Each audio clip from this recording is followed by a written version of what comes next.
After the Grenfell fire, the government made a promise to those who survived and those who lived at the foot of the tower block to find temporary homes for them by this Wednesday. So with that deadline looming, has everyone who wants out of a hotel into a home been offered one? In the last hour, the government says it is on target. Here's our political correspondent, Simon Harris. And all this now has to come out, so we have to... Antonio Roncolato and his son Chris have no complaints about their temporary accommodation. They're prepared to stay in their hotel for as long as it takes to get the home they want. They've already turned down two offers, one in Westminster, one in Earl's Court. My standard of living was a decent, very good standard of living, and that's what I want back. Why should I give it up and lower my standard just because somebody was negligent enough to allow this to happen? We're going to have to go and live somewhere else now and, get used to new neighbours, getting used to a new community, when this has been our community for all our lives. It's not just Grenfell Tower residents who may need to be rehoused. Thomasina Hessel lived in a neighbouring block. She can't move back in because there's no hot water, and she's not sure she wants to. Do you know, I'm torn because I love the community. We've come together amazingly and it's very important for me to stick with them and be near them. But I've had real troubles actually going to the flat, and with anxiety and stuff, I don't think I feel safe there. The government said today 126 families had been offered temporary accommodation. Only 8 so far had accepted. What we will not do is compel anyone to accept an offer of temporary accommodation that they do not want. Some families have indicated that they wanted to remain as close as possible to their former home. But when they received their offer, took a look at the property, they've decided it would be easier to deal with their bereavement if they moved further away. The government said it would continue to work with Kensington and Chelsea Council, despite criticism of the way the authority handled the disaster. Ministers have rejected Labour demands for government commissioners to take control of the council. But Kensington and Chelsea's ruling Tory group now faces the additional pressure of choosing a new leader. On Friday, council leader Nick Paget-Brown quit less than 24 hours after trying to hold a council meeting in secret. I think anyone that was involved in that has lost the support or respect of anybody in Kensington. So certainly the existing cabinet has got to go. Tonight, ministers said their promise to offer temporary accommodation to all families made homeless by the fire by Wednesday would be honoured. Simon Harris, ITV News, North Kensington. As a country, we have failed them. The words tonight, not of a Labour politician, but the Cabinet Minister Sajid Javid. The Communities Secretary was talking about a mother and son who lost a father in the Grenfell fire, who he said, like his parents, had come here to make a better life, adding all the victims of Grenfell had been failed. He criticised the Conservative Council in Kensington for trying to hold a meeting in private and said people have lost trust in local government and that a crisis is looming. With the details, here's our political correspondent Simon Harris. The legacy of Grenfell Tower is a looming crisis. The poor response created unnecessary extra suffering. Britain as a country failed the victims. That was the extraordinary admission today by a senior government minister. In a speech, the Communities Secretary recalled the harrowing story of a mother who became separated from her husband in the flames and smoke. When I met her, she was hopeful that they were about to be reunited, that soon she would see her husband again. But when I met her son, he was trying to find the words to tell his mother that his father's body had been found in the stairwell. Like my parents, that family had come to this country in search of opportunity, in search of a better life. And we, as a country, we failed them. Mr Javid's remarks came less than 24 hours after the controlling Tory group on Kensington and Chelsea Council chose a new leader. Elizabeth Campbell's first public comment on the tragedy was an apology. No buts, no ifs, no excuses. I am truly sorry. But her words cut no ice with London's mayor, who wants government commissioners to take over the council.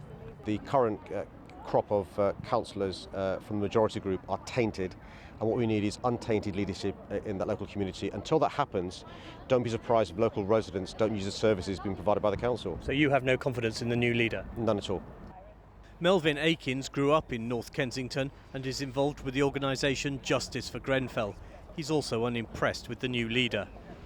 To this point in time, people feel like they've been abandoned, people feel like they're not being heard, and for someone to come in that they don't have confidence in, it's only going to continue those fears and those insecurities.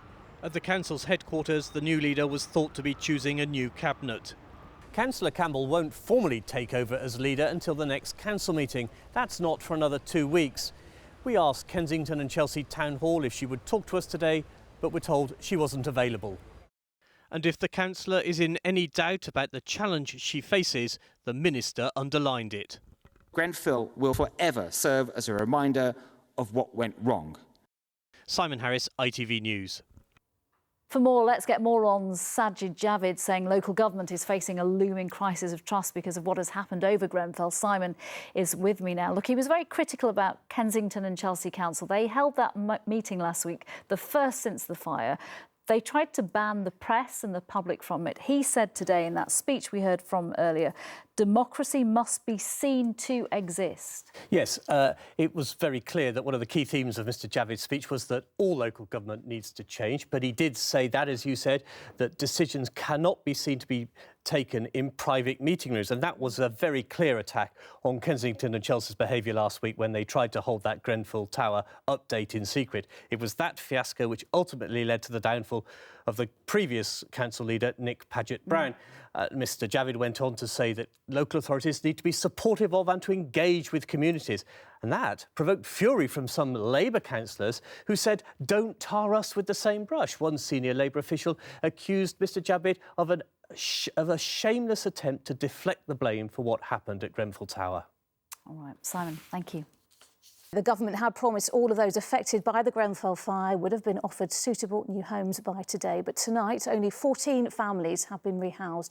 More than 100 others have rejected offers because they say they are not suitable or too far away. Or today, the government sent in a task force to help Kensington and Chelsea Council sort out the backlog. But residents say it's been a shambles. Here's our political correspondent, Simon Harris. For Grenfell Tower's former residents, the blackened hulk is a daily reminder of lives lost. The Prime Minister's promise to rehouse survivors within 3 weeks seemed the least anyone could do. But 3 weeks on, Alia Moses is still living in a Premier Inn, even though she has been told she can move to a flat in a neighbouring borough. I haven't seen it. That's what's wrong with it. I don't know if it's suitable for me. If it's got all the adaptations that I need in there, I just don't know. It's in Westbourne Park. You've got a problem there, have you? I have my problem being it's the City of Westminster. I'm Kensington and Chelsea. The reason why I won't take anything that's in City of Westminster is because I'll get left there, without a doubt. So what do you most want? I want to be placed back in the borough where I'm around my family and in my community. That's what I want. What do you think of Theresa May's deadline of 3 weeks? It's a sham. It's a pitiful sham. The Grenfell Tower response team has identified 158 households needing new homes. It says 139 have been offered somewhere, but so far just 14 have accepted. People are just not ready to be able to make decisions about temporary accommodation, and very many families are deciding to stay in their hotel accommodation and turning down the temporary accommodation that's been offered to them. The Housing Minister suggested another reason. We also understand one of the big issues holding people back is the lack of trust. Some families were told that they were moving into Grenfell Tower on a temporary basis, and then, years later, they were still there. Kensington and Chelsea Council's new leader was still trying to avoid the media today. I'm going to go and I'm meeting residents now in the north, so I'm not going to discuss this with you right now. It's not just residents who've lost confidence in the council.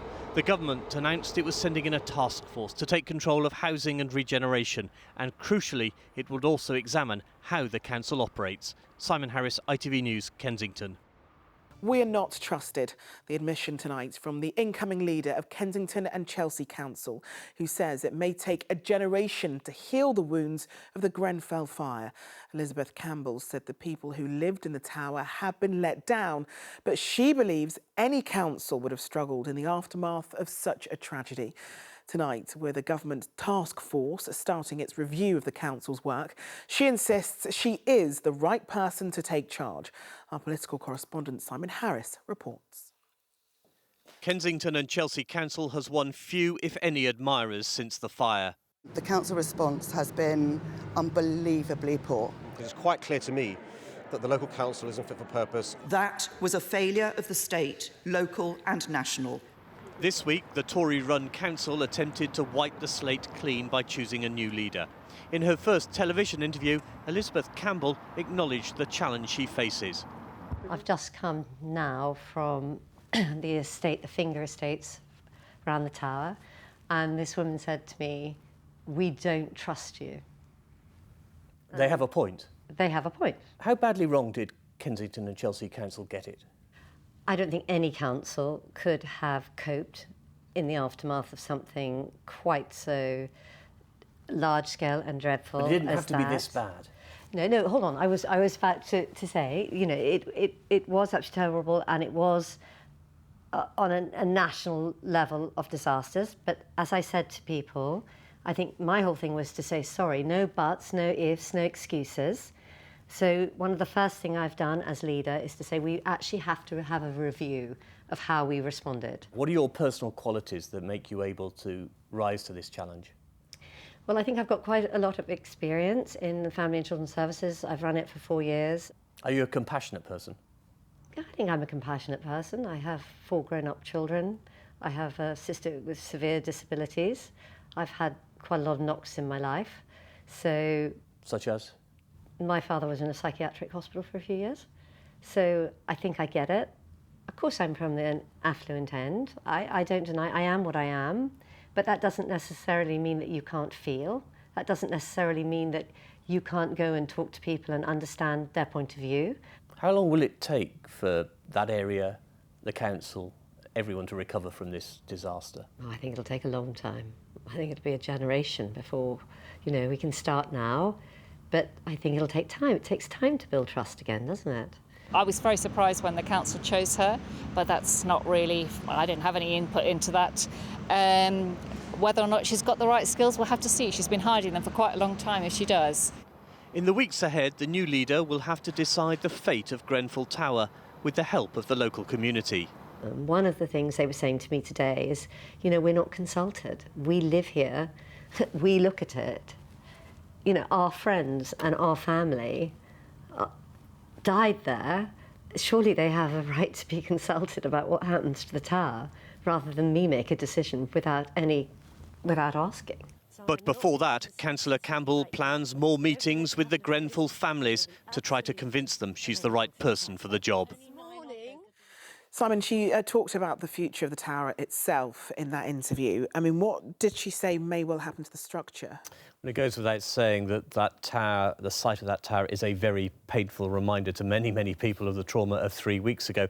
And it's clearly still a crime scene. The search for human remains is going on. Councillor Campbell said to me that that's likely to take until October. At some point, she said, it will almost certainly be covered in plastic sheeting, at least making it less of a grotesque, obvious sight to people in the local area. But after that, what happens is still unclear. Obviously, nobody will ever want to live there. It's doubtful it could ever be rebuilt. There are clearly questions about whether it's even safe. And although Councillor Campbell talks about asking local people what they want to happen, she said almost inevitably it was going to have to be demolished. OK, Simon, thanks very much.